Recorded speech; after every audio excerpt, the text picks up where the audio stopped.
जय जय जय प्रिय भारत जनयित्री दिव्यधात्री। जय जय जय प्रिय भारत जनयित्री दिव्यधात्री। जय जय जय शत सहस्र नर नारी।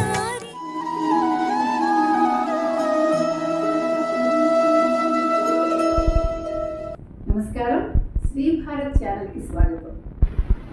క్రోధినామ సంవత్సర ఉగాది శుభాకాంక్షలు. ఈసారి క్రోధినామ సంవత్సరం వచ్చింది. శుభకృత్ శోభకృత్ అయిపోయాయి. క్రోధి అంటే కోపం.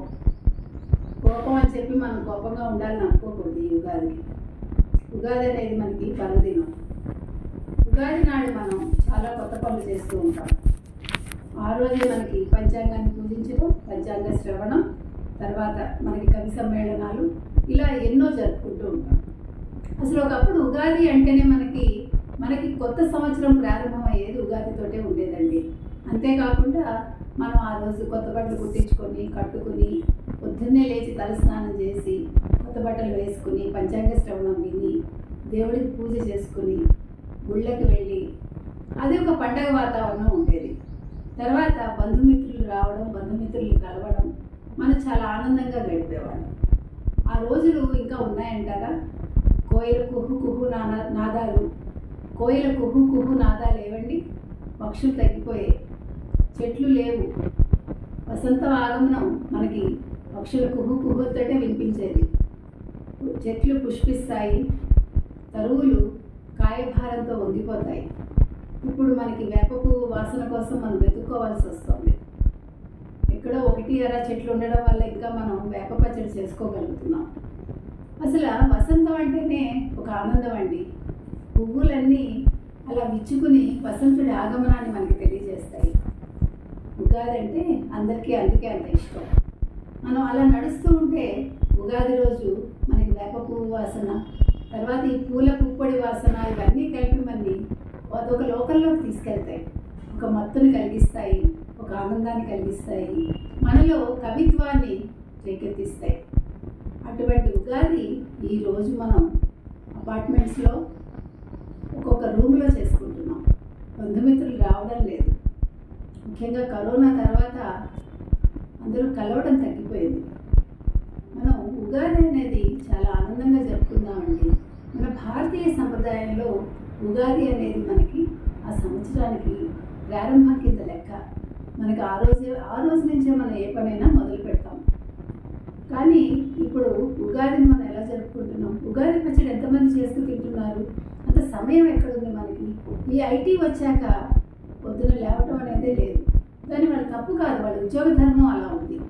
కాబట్టి ఉగాది అనేది వాళ్ళు సాయంకాలమో రాత్రిలో జరుపుకుంటున్నారు. అమెరికా లాంటి చోట్ల అయితే వాళ్ళ కాలమాన ప్రకారం ఒక వారం ముందు ఓ వారం వెనకాలో చేసుకుంటారు. వాళ్ళ ఆదివారాలే చేసుకుంటారు. కాబట్టి అలా కాకుండా అసలు ఉగాది రోజు మనం ఏం చేస్తాము? ఒక కొత్త కుండ తీసుకొచ్చి దాన్ని నీటిలో తడిపి నానబెట్టి దాన్ని ఆ నీళ్లు పారపోసి మర్నాడు పొద్దున్నే మనం మొత్తం ఉగాది పచ్చడి మనం షడ్ రుచులు అంటే 6 రుచులతోటి ఉగాది పచ్చడిని తయారు చేసుకుంటాం. అన్నీ కొత్తవే. కొత్త చింతపండు, కొత్త బెల్లం, ఉప్పు, మామిడికాయ ముక్కలు, చెరకు ముక్కలు, వేప పువ్వు, ఇవన్నీ కలిపి చింతపండు రసం తీసి దాంట్లో కలిపి ఆ పచ్చడి తింటే దాన్ని మనం ముందు దేవుడికి నివేదన చేసి తింటాం. వచ్చిన వాళ్ళకి పంచి పెడతాం. అసలు ఆ పచ్చడి రుచే వేరండి. చేదు ఎందుకు ఉండాలి మనకి? జీవితంలో కష్టసుఖాలు లేకుండా జీవితం లేదు కదా. జీవితంలో మనం అన్నీ అనుభవించాలి. తీపే ఎక్కువ ఉండకూడదు. ఏది కూడా ఎక్కువ ఉంటే మొహం మొత్తుతుంది మనకి. అన్ని సమపాళ్ళలో ఉన్నప్పుడే జీవితం విలువ తెలుస్తుంది మనకి. జీవితం విలువ తెలియాలంటే కొంచెం వేప పువ్వు ఎక్కువే వేసుకుందాం మనం పచ్చట్లో. అప్పుడే కదా మనకి కష్టాలని అనుభవించే శక్తి వస్తుంది. ఈ కొత్తదనం కలిపి ఇవన్నీ కూడా ఈ పచ్చడి మనకి ఏం తెలుస్తుందంటే ఏడాది పొడుగునా మనం ఎటువంటి కష్టాన్నైనా మనం సుఖంగా మలుచుకునే ఒక తత్వాన్ని మనకి ఈ పచ్చడి సూచిస్తుంది. మన భారతీయ తత్వమే అది కదండి. సహనం అనేది మనకి మన భారతీయ సంప్రదాయంలోనే ఉంది. మనకి మన పురాణాలు అవే చెప్తాయి మనకి. సహనం అంటే మనం పడి ఉండడం అని కాదు, సందర్భానుసారంగా మనిషి ప్రవర్తించాలి. ఇప్పుడు ఈ క్రోధినామ సంవత్సరంలో మనం నేర్చుకోవాల్సింది అదేనండి. ఏదో క్రోధం ఉంటుంది, తర్వాత ప్రజల మధ్య భిన్నాభిప్రాయాలు వస్తాయి, ఇంట్లోనే తగాదాలు వస్తాయి, తర్వాత మొత్తం భారతదేశంలోనే కొంచెం అల్లకల్లోలంగా ఉంటుంది రాజకీయంగా అని చెప్తున్నారు. అవన్నీ ఉండనివ్వండి. ప్రతి సంవత్సరం మనకి ఏదో ఒక చెడు జరుగుతుంది, మంచి జరుగుతుంది. కొన్ని సందర్భాల్లో మంచి ఎక్కువ జరగచ్చు మనకి. కాబట్టి మనం చెడును వదిలేద్దాం, కోపాన్ని తగ్గించుకుందాం. కోపం వచ్చినప్పుడు కాసేపు కళ్ళు మూసుకున్నాం అనుకోండి, ఒక సెకండ్ మనం కోపం మర్చిపోతాం.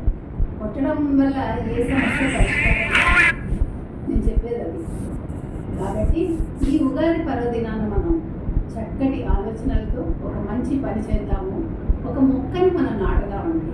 మొక్కని నాటడం వల్ల మనకి పర్యావరణాన్ని కూడా పరిరక్షించిన వాళ్ళు అవుతాం. అయితే అపార్ట్మెంట్స్లో ఉన్నాం కాబట్టి చిన్న చిన్న మొక్కలు నాటామనుకోండి, ఒక్క మొక్క నాటి పక్షుల్ని మనం ఆకర్షిద్దాం. ఇదేనండి ఈ క్రోధినామ సంవత్సరంలో మనం చేయబోయే కొత్త పని. నమస్కారం.